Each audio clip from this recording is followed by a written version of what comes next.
Hey guys, let's talk about chemistry, specifically Le Chatelier's principle and buffers.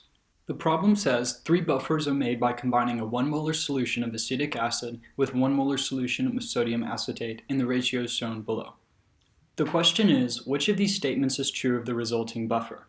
If you don't want any bullshit, I'll just show you the answer up front. But if you'd like to know more about the answer, I'm going to take some time to describe what it means and how I got to that conclusion. I'm going to imagine an aqueous solution of acid. And this is what the reaction would look like in solution. Then I'm going to add a stressor, in this example potassium hydroxide. This is what the equation would look like in solution for potassium hydroxide.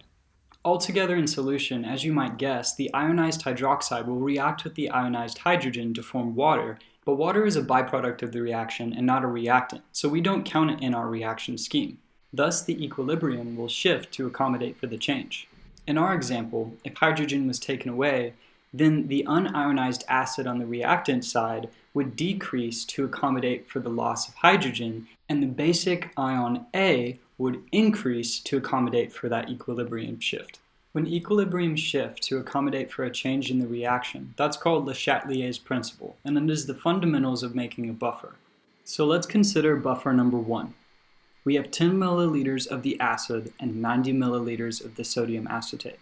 So if pH is inversely proportional to hydrogen ion concentration and our hydroxide ions are taking away our hydrogen ions and the equilibrium is shifting a little bit, then in a 10 milliliter acid solution, our 90 milliliter base is reacting with that approximately, not exactly, but approximately taking away equal amounts, where you have 10 milliliters acid disappearing and 10 milliliters base disappearing, where you approximately have 80 milliliters of a basic solution.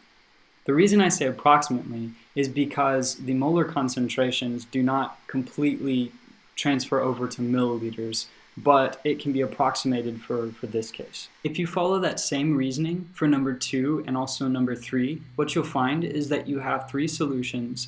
One is basic, one is neutral, and one is acidic. So if we measure which ones are which compared to one another, then you have 1 having a higher pH, meaning less acidic, than 2, and 2 having a higher pH than 3. And there you have it. That observation corresponds to letter C.